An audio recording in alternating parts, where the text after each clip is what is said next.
자, 연일 SNS를 통해서 강경 메시지를 쏟아내고 있는데요. 조국 민정수석의 이런 폭풍 SNS 의도가 어디에 있을까요? 한번 짚어보겠습니다. 문재인 정부는 서희 이순신 역할을 하고 있다. 쫄지 말고 싸워서 얘기해야 한다. 이런 얘기를 했고요. 강제징용 대법원 판결을 부정하면 친일파다. 이렇게 규정했습니다. 그리고 일본 입장을 옹호하는 것이 과연 표현의 자유냐? 그것은 정말 무도한 일이다. 이런 발언을 했는데 주말에만 9일간에 걸쳐서 무려 42건의 메시지를 올렸다고 합니다. 민주당 내부에서도 의견이 좀 엇갈립니다. 청와대는 공식 입장은 아니라고 얘기하고 박범계 의원은 국민정서를 대변한다고 말했지만 윤호중 사무총장은 좀 부적절한 것 같다. 이런 입장을 밝혔고요. 자유한국당은 총선용이다. 반일 감정을 조장하고 있다. 바른미래당은 SNS만 하고 있기 아까운 인재니까 대일 특사로 보내자 이렇게 비꼬았는데요. 자, 관련된 녹취 한번 들어볼까요? 조수석께서 오죽했으면 그럴까 하는 그런 생각이 들고 비분 관계를 국민들이 갖고 있는 그런 정서를 일정 정도 대변한다는 생각이 드는데 이미 아베발 노골적인 경제전쟁에 대해서 국민 정서가 이미 형성이 됐고 네. 그것을 일종의 본인의 비분관계를 표현하는 거 아닌가 그런 생각이 듭니다. 공직자가 이제 페이스북이나 트위터를 통해서 자기 견해를 이 국민들과 소통하고 교감하는 것이 잘못은 아니라고 생각합니다. 근데 그 이번 사태는 그 이전에 강제동원 판결 문제라든가 이런 문제를 통해서 거기에 일본이 불만을 가진 것은 사실입니다만, 그것을 이제 그 경제 관계, 이 무역 제재로까지 이렇게 이 확산하고 도발한 것은 어떻게 보면 그러니까 일본 측이 먼저기 때문에 뭐 그런 부분에 대한 지적을 했다 이렇게 보고요. 그러나 이제 뭐 공직자로서 이렇게 그 갈등을 오히려 확산시키는, 심화시키는 그런 역할은 적절하진 않다 이렇게 생각합니다. 징용 피해 배상에 관한 대법원 판결에 비판하는 사람들을 조국 수석은 친일파로 매도하자고 하는데 보상과 배상의 개념을 그렇게 잘 아는 법학자가 대한민국이 일본의 적법한 지배를 받아서 그 손실에 대해서 보상받았다고 주장하는 거 아니겠죠? 도대체 법학자로서 어떤 사고방식을 가지고 있는지 궁금합니다. 조국 수석은 계속 이렇게 말합니다. 핵심은 일본의 한국 지배의 불법성을 인정하느냐가 모든 사안의 뿌리라고. 그렇게 말하는 분이 적법한 행위에 대한 보상금 받았다고 지금 주장하는 겁니까? 그래서 조국 수석에게 다시 한번 강조합니다. 우리는 당신에게 속지 않습니다. 사무실에서 SNS만 하고 있기에는 아까운 사람입니다. 문재인 대통령은 조국 수석을 대일 특사로 파견하시기 바랍니다. 일본의 경제 보복 관련 조국 수석이 문재인 정부의 선봉장 역할을 하고 있습니다. 예, 노영희 변호사, 지금 정미경 최고위원 법리적인 얘기까지 하는데 배상, 보상을 둘러싼 부분 가지고 지적하는 거죠? 저는 정미경 최고위원 발언을 조금 이해를 못하겠는데요. 정미경 최고위원도 법조인이죠? 네, 검사 출신입니다. 예. 근데 그 조국 수석이 보상과 배상을 얘기하는 것은 예전에 3억 불 1965년 협정을 통해서 받은 것은 그 일본이 적법한 행동을 해서 우리에게 보상을 해준 것이 아니다. 이제 뭐 이런 취지로 지금 얘기를 한 것이고, 그래서 배상이라고 하는 것이 그 당시 있긴 있었지만 그것에 대해서 우리가 개인적인 청구권들을 아직 유지하고 있기 때문에 국가가 나서서 일본에다가 청구를 하거나 돈을 달라고 하는 게 아니다. 우리 국민이 달라고 하는 거는 그거는 별개 차원이다. 이런 얘기를 했던 것인데 지금 정미경 최고위원의 주장은 사실 무슨 말인지 제가 잘 이해를 못하겠습니다. 어쨌든 중요한 건 조국 수석이 사실은 계속해서 이런 식으로 SNS 정치를 하고 있는 것은 사실 그 민정수석으로서 바람직해 보이지는 않아요. 저의 개인적인 생각은.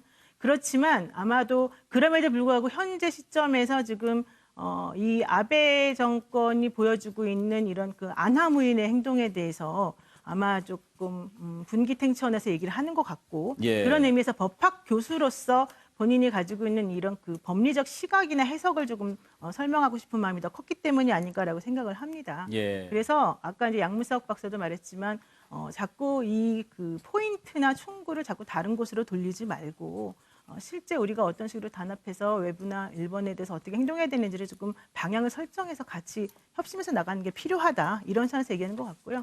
조국 수석이 정치인으로서 행동하는 그런 모습이 사실은 뭐 그 일반적으로 혹은 민주당 내부에서도 완전히 이것이 괜찮다라고 지금 바라보는 건 아니기 때문에 그 점에 대해서는 조금 더 숙고를 좀 하는 게 필요하지 않을까 생각이 듭니다. 예. 최진영 변호사께서는 조국 수석의 SNS 여론전에 대한 평가에 앞서서 지금 정미경 최고위원의 발언에 관해서 노영희 변호사 말씀을 들었는데 어떻게 생각하십니까? 제가 아까 듣기로는 그러면 처음에 보상받은 부분은 적법했다라고 한다면 그러면 일본의 한국 지배가 적법했다라고 하는 전제냐? 그렇게 질문하는 것 같은데. 그런 질문이 사실은 가능할 수도 있습니다. 왜냐하면 아시다시피 그 한일 기본협정 같은 경우에는 서로가 정치적으로 타협했는 겁니다. 그래서 결국 그 우리 한국 입장에서는 실질적으로 그 40여 년간의 일본의 지배가 불법이다라는 것을 넣기를 바랬지만 못 넣었고 그 반면에 우리가 그 5억 불의 어떤 실질적인 이익을 얻은 것이죠. 그리고 또 일본 같은 경우에도 자기들이 어떻게 보면 보상하고 그 본인들이 적법하다라는 것을 넣기를 바랬지만 보상이란 말을 넣지를 못했어요. 결국 예. 이 원문에는 보상이란 말도 없고 배상이란 말도 없고 그저 무상 3억 또 유상으로 2억 이렇게 해서 한 5억 불 정도를 전체적으로 해서 지급한다 이런 식으로 되어 있습니다. 결국 서로의 어떤 서로 주장할 수 있는 그런 근거가 됐죠. 다만 이번 같은 경우에는 한국 법원에서 이것은 개인적 배상 부분은 살아있다 이렇게 판단을 하다 보니까 예. 일본 입장에서는 이게 무엇인가 예전부터 이것은 적법하다라는 그런 취지인데 어떻게 보면은 그 조국 수석의 그 말의 행간의 의미를 따라가다 보면 논리적으로 일본은 보상했는 것이다라고 얘기하는 결국 일본의 입장이 두둔하는 듯한 느낌이 될 수밖에 없는 그런 논리적인 모순이 있다는 것을 지금 정미경 의원은 제시하고 있는 것 같은데요. 예. 저는 그렇게 생각합니다. 말씀드렸듯이 정무수석 아닙니까? 정무수석은 법에 대해서 냉철하게 얘기해야 되는 그런 부분입니다. 예. 그런데 왜 거기다가 친일 반일 프레임으로 하고 더불어서 민정수석이라고 쓰셨어요. 민정수석 거기다가 지금 내부적으로 사실상 법무부 장관으로 내정됐다라는 분이 이렇게 얘기를 한다고 하면은 앞으로 외교관계, 법무관계 이 부분이 도대체 어떻게 될 것인지 정말 더더욱 더 걱정되는 부분이 없지 않은 것 같습니다. 예, 내전까지는 아직 설이고요. 예. 정일환 교수는 조국 수석의 SNS 여론전 어떤 시각에서 보십니까? 저는 의병의 심정으로 이해가 되는 측면이 있어요. 예. 저 진짜 비분 관계 할 만한 일이죠.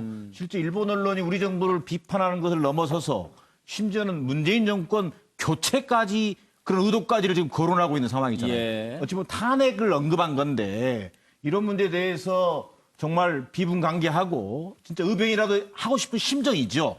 또 그런데다가 또 야당이라고 소위 초당 외교를 얘기하면서도 말은 초당 외교인데 우리 보수 야당이나 또 일부 보수 언론을 중심으로 보면 오히려 일본의 어떤 극악무도한 어떤 그 궤변과 보복에 대해서 규탄하는 것보다는 오히려 문재인 정부의 어떤 외교 정책의 문제점만 또 거론하고 있으니 정말 뛰다 죽을 노릇인 겁니다. 이런 문제에 대해서 뭔가 대중적 지명도를 가지고 있는 조국 수석이 뭐 SNS를 통해서 자기의 의견을 내고 뭐 이런 건 저는 의병의 심정으로 이해는 갑니다만 예. 자, 과연 그럼에도 불구하고 저런 패북 여론전이라고 하는 것이 소위 이른바 청와대 참모로서 할 수 있는 온당한 일이냐 이런 부분에서 개인의 어떤 의사표현의 자유는 있을지 모르겠지만 정말 어떻게 보면 이분법적으로 이 정권의 어떤 생각에 동의하면 예를 들면 뭐 반대하면 친일이고 또 동의하면 뭐 친일이 아니고 소위 이른바 이런 의견을 강요한 듯한 이분법적 사고 그런 것 여론전 이런 것 자체는 국민적 동의를 좀 받아내는 데는 좀 한계가 있어 보인다. 그리고 이것이 결국은 더 나아가서 향후에 뭐 법무부 장관 내정자가 법무부 장관이 될지 또 조국 수석이 또 정치를 하는 대중정치 될지는 모르겠습니다만 결국은 국정 운영에 어떤 부담으로 작용하고 오히려 조국 수석에게도 큰 부담이 될 가능성이 저는 커 보인다. 그래서 좀 보다 좀 정치적 이해관계와 맞물려서 자칫 한일 문제를 이른바 국내 정치에 이용할지 모른다라는 그런 비판이 우려되는 대목에 대해서는 좀 조국 수석이 신중할 필요가 있겠다. 이런 판단. 최수영 교수께서는요. 저는 이제 여기 앞에 썼죠. 조국 수석은 독전관인가 승지인가. 독전관. 사실 저희 그 과거에는 이제 우리가 싸움을 나갈 때 예. 동료하고 감독하는 이제 그 위치에 있는 사람들이 있거든요. 예. 전선에 이제 뒤에 서가지고 계속 이제 동료하고 압박하는 예. 그런 독전관. 사실 근데 조국 수석이 승지잖아요. 지금 비서. 대통령 비서잖아요. 예. 그런데 이제 과연 이제 이렇게 18일 날 더군다나 공동선언문이 여야 공동선언문이 나온 날에 애국이냐 이적이냐 이렇게 내놓는 건 이건 정말 그 비서로서의 도리가 아닌 거죠. 제가 여기서 이야기하고 싶은 건 이렇게 사실 명문대 교수를 하신 이런 분이 사실 뭐 쫄지 말라는 뭐 B급 언어를 뭐 사용하거나 뭐 이렇게 조금 이제 품격이 떨어지는 것도 좀 문제지만 이적 표현이라는 사실이 굉장히 심각한 얘기거든요. 우리가 국가보안법 연상하는 이적 행위에 관한 그러니까 본인이 여기에 대해서 그렇게 강조했던 분이 이렇게 얘기하는 거는 저는 사실 오히려 많은 국민들이 이게 전체주의와 신권위주의에 이게 다시 돌아 소환이 아니냐 이런 얘기도 나오고 있어요. 저는 조금 자기 자신이 어디 있는지를 좀 알아야 되겠다는 생각을 갖고요. 하여튼 이렇게 청 내부에서 할 수 있는 거는 저는 어쨌든 암묵적 동의가 있었다고 보는 겁니다. 그렇기 때문에 결국 이렇게 모든 것들이 이렇게 부담으로 되돌아올 수 있는 일들에 대해서 이렇게 조국 수석이 너무 나서는 것은 저는 온당하지 않다. 뭐 이런 것들에 대한 공감대는 많이 형성이 된 것 같아요. 예. 청와대는 일단 조국 수석의 입장이 청와대 입장은 아니다. 그리고 법 전문가니까 법리 문제에 대해서는 얘기할 수 있지 않느냐 이런 입장을 밝히고 있는데요. 양문석 이사장께서는 어떻게 생각하세요? 예, 이번에는 제가 좀 끝까지 이야기할 수 있도록 좀 시간을 주시면 좋겠는데요. 무슨 말씀이세요? 애국이냐 이적이냐 이 표현이 나왔던 시기 지금 그 시점에서 쳐다보면 전형적인 이분법이라고 이야기를 할 수 있고 비판받아 마땅한 표현입니다. 그런데 이 시기에 안 보면 우리나라 그 유수의 언론이 일본어판을 내면서 정말 일본에 아부하는 듯한 그러한 기사를 낸 그 직후거든요. 그 시점에서 저러한 그 언론의 일본어판에 대한 그 제목이나 내용을 보면 저거는 이적행위라고 이야기할 만한 사안이었단 말이에요. 그 시점을 그러니까 조국 수석이 애국이냐 이적이냐라고 이야기했던 그 시점에 어떤 사건이 있었는지를 보고 판단을 하면 그 부분에 대해서 과하지 않다. 근데 지금 그 맥락을 다 끊어놓고 지금 쳐다보면 애국이냐 이적이냐 하면 이분법 아니냐라는 맥락 이탈 탈맥락 현상을 통한 비난이 될 수 있겠다는 생각을 합니다. 그렇지만 조국 수석이 하는 이야기가 구구절절 맞다, 동의한다. 그런데 왜 그걸 조국 수석이 하냐? 왜 민정수석이 하냐? 홍보수석이 해야 되고 소통수석이 해야 되고 대변인이 해야 되는데 청와대 또한 공식 입장과 비공식 입장을 구분할 수 있는 상황이 됐냐? 청와대 대변인이 이야기를 하면 별로 뜨지 않고 조국 수석이 이야기하면 뜨고 많은 언론들이 청와대 대변인의 공식적인 입장보다는 조국 수석의 페이스북을 훨씬 더 대서특필해주는 이런 상황에서 청와대의 공식 입장은 기본적인 공신력을 잃어가고 있거나 영향력이 축소되어 가고 있는 반면에 조국 수석의 페이스북은 청와대의 공식 입장 이상의 파괴력을 가지고 있는 이 현상을 저는 노영민 비서실장이 판단해야 된다고 생각을 합니다. 계속해서 이대로 방치해서 공식 입장보다 조국 수석의 페이스북이 청와대의 공식 입장보다 더 많은 언론을 타게 만들 것이냐. 그래서 불필요한 정쟁과 비난을 자초할 것이냐. 그렇지 않으면 조국 수석의 내용을 청와대에서 공식적으로 받아서 그 표현을 다듬어서 청와대가 발표하는 쪽으로 정리하는 절차와 체계가 저는 있어야 된다고 생각합니다. 다 하셨습니까? 끝까지 참아주셔서 고맙습니다. 감명 깊게 들었습니다. 네, 박정희 의원. 조국 수석 요즘 하는 행태를 보면요. 당랑거철, 장자편에 나오는 그 생각이 납니다. 제 나라 장공이 사냥을 가는데 사마귀 하나가 수레바퀴 앞에서 손을 들고 있어서 저게 뭐냐 그랬더니 사막입니다. 그랬더니 저 녀석 사람 같으면 아주 용감한 병사가 되겠구나 하고서는 수레를 돌려서 이제 지나갔다는 그런 고사가 있죠.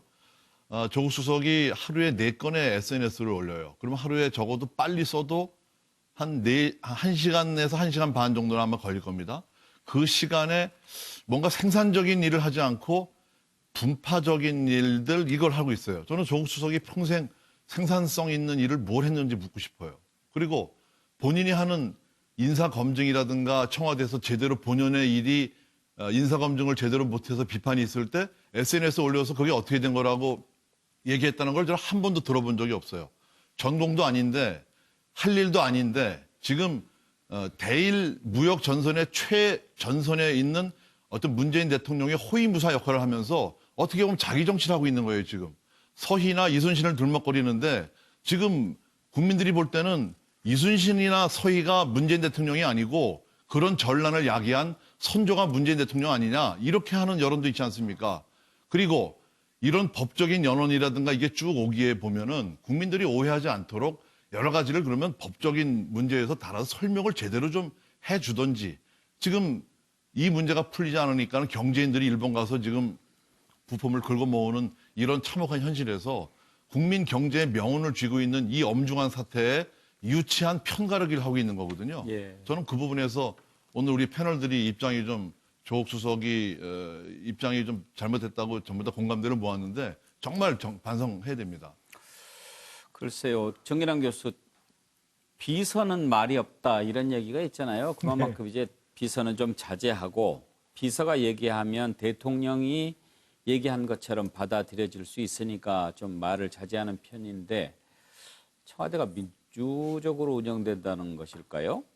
이게 이제 아마 현대 정치, 특히 이제 최근에 와서 SNS를 정치와 사실 뗄 수 없는 그런 좀 상황이 된 것 같아요. 특히나 어떤 그 파급력이 높은 SNS를 통해서 높은 어떤 그 대중인들 같은 경우는 더 적극적으로 이제 활동을 하게 되는데 저는 조국 수석이 뭐 청와대 오늘 공식 그 언급처럼 뭐 앞으로 페이스북 해라 하지 마라 이렇게 할 수 있는 문제는 아니거든요. 예. 본인이 판단해야 되는데 자 문제는 저는 방향이라고 생각합니다. 대부분 보면 감정적 반일이나 또는 뭐 정부를 어떤 비판하는 사람들을 친일로 규정하거나 이런 쪽이 아니라 오히려 정말 국제사회에서 일본의 어떤 이 경제 보복 조치에 대해서 일갈하는 또 강제징용 문제의 어떤 휴머니적 문제에 대해서 조국 수석의 어떤 범죄적 어떤 전문성을 가지고 일갈하는 뭐 그런 저는 노력으로 좀 승화됐으면 좋겠다. 이게 자칫 국내 정치의 편가르기로 활용되면 조국 수석의 의도와는 정반대로 가기 때문에 예. 여러 패널들 우려들도 있지 않았나 뭐 이런 생각이 듭니다. 예,